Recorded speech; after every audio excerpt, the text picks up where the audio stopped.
As you probably know, I mostly grew up with the N64 and the GameCube, and some games that I particularly love from that era fall in the collectathon category. But what's a collectathon game, you might ask yourself? And it's a pretty valid question to ask, because the collectathon was a genre that was mostly present on the N64 and on the Nintendo GameCube. But after that, it kind of vanished and disappeared. You know, it's the type of games like Banjo-Kazooie or Donkey Kong 64 where you gotta collect a lot of gizmos and MacGuffins all over the place. The good news about that genre though is that about, 2 weeks ago, there was a brand new game that was released, and it's called A Hat in Time. The adventure of A Hat in Time started 4 years ago when a Kickstarter was created, promising to deliver a love letter to the collectathon genre. Back then, I was very intrigued and interested in the game. I mean, it looked pretty good, and they even had a pre-alpha build that I've watched a couple of YouTubers play, and then I immediately wanted to know more about it. Fast forward to 2017 and it's now finally out for PC, and it's also coming out on PS4 and Xbox One in a couple of months. So the question is, should you play A Hat in Time? Well, the answer is yes. Yeah, that's right, no suspense, okay? Yes, it's an amazing game. It's fantastic. Yes, you should play it. Alright, thanks for watching. I hope you enjoyed this video. I'm kidding, guys, okay? I'm gonna explain why I love this game so much, okay? So let's begin. As soon as you boot the game, you are greeted by, well, first off, the logo for the company that made this game, Gears for Breakfast. Not gonna lie, I'm not sure I'd be that keen on eating that kind of breakfast. It looks kinda hard to digest. But then you see this amazing logo animation, and that's exactly at that moment that I knew I was in for some good time. I mean, when the title screen is that cool, you know it's gonna be good. The story goes like this. You are Hat Kid, a girl in a spaceship en route for her destination, until one day where some random dude comes knocking at your front door / window. He tells you that all boats must pay a toll to go through Mafia Town, even boats in space. Well, first off, this guy is in space without a suit or anything, and who decided it was a good idea to put a door handle on a spaceship?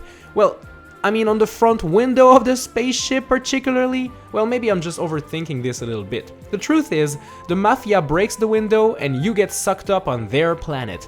Not only that, but all of your timepieces that are used to fly your spaceship are also sucked in, and they fly all over the place on that planet. So now you're stuck on a strange planet without any means to get out, and you have to collect all of your timepieces back. Well, that's a rough start for a day. Mafia Town is the first place where you'll be spending your time, and let me tell you that it's truly a beautiful city. The colors are vibrant and the environments remind me of The Legend of Zelda Wind Waker HD. The controls are pretty good too. I mean, Hat Kid can jump, double jump, do some sort of air dive move where she can jump out of. She can also wall jump, climb on walls, and when recovering her trusty umbrella, can fight like a champ. There's also the hookshot upgrade that you get at some point in the game, and with it equipped you can swing on many hooks and ropes scattered everywhere. This hookshot allows you to reach previously unreachable areas in a bunch of chapters in the game. The level design really suits all of Hat Kid's abilities. Never did I feel out of control in this game. I always knew what I was supposed to do and how to get there.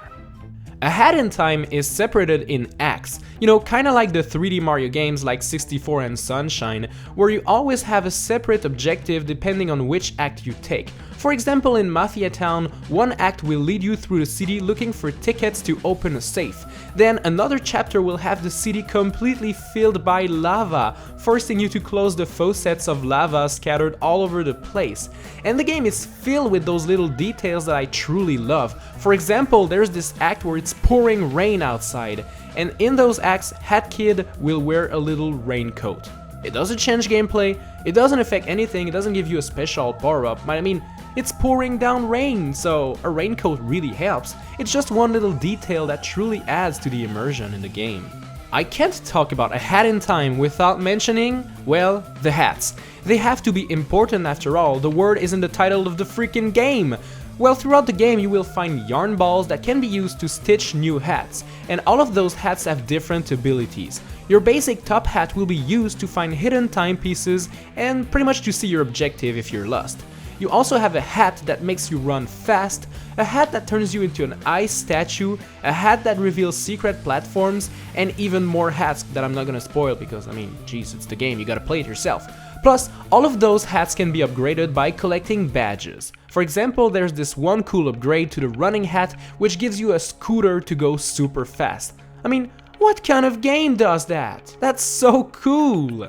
Badges can be found in hidden places, but they can also be purchased by talking to this weird glitchy guy that doesn't really seem to be feeling alright. I mean, look at him. Are you okay, buddy? At first you can only equip one badge at a time, but this can be upgraded by that same guy. The game is divided into 5 chapters, with 2 being promised as downloadable content in the future. And what I truly like about those worlds is how different they are from each other. The first level allows you for some more exploration-based gameplay, while the second one is way more story-driven. There's another one where you sell your soul to the best character in the entire game, the Snatcher.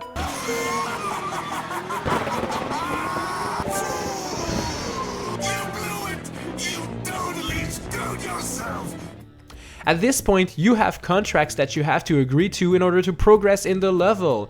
I mean, you'll explore many places, cities, you'll explore a movie studio, some trains, scary manors, and even more. The 4th chapter is more open-ended, letting you explore this huge mountain area in any order you want.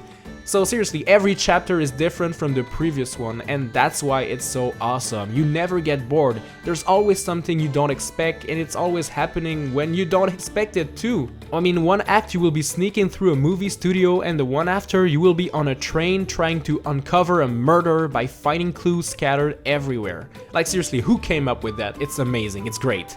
At many points in the game, you will find time rifts, which upon being found will transport you in a secret platform challenge level. You know, kinda those a cappella stages in Super Mario Sunshine, except those ones in A Hat in Time, well, they have cookies in it, so they're way better. Yummy. Some of those time rifts actually allow you to collect little photographs that you can look at to get a backstory on some of the characters in the game. Completing those time rifts will also allow you to play a slot machine type of minigame where you can collect new songs for levels, new hat looks for Hat Kid, and new colors to make her look pretty. The amount of details and things present in this game is huge, but I'm not done yet. The game also has relics that you must find and combine to create some amazing things, like this hamburger cushion, or you know, these cows and that spaceship. Why would you do that? Well, for no reason really, it's just super fun, and it also like unlock new levels, so you want to do it.